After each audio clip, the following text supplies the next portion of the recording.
Hello Brian, কি অবস্থা সবার? সকাল সকাল চলে গেছি নতুন একটা সাইডে। এক সাইডে যায় না মালামাল নিয়ে, অন্য সাইডে যাবো। দেখতেছেন এই যে সকলে উজ্জ্বল মামা, রাসেল ভাই, সকাল সকাল শীত করতেছে। যাই হোক, কাজ তো বাড়াই লাগবো। হ্যাঁ, দেখতে থাকেন। আমরা যাই রওনা দিছি।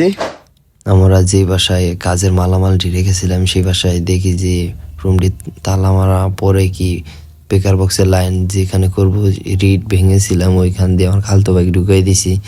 পরে ওই কাজের মালামালগুলো বের করতেছে, মামা বলতেছে ভিডিও করো নাকি? করলাম যে হ্যাঁ মামা ভিডিও করতেছি।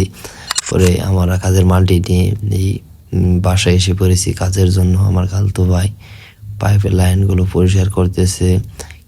কিন্তু দুঃখজনক বিষয় যে কিছুক্ষণ পরে যে এই ঘটনাটা ঘটবে আমরা মোটে প্রস্তুত ছিলাম না।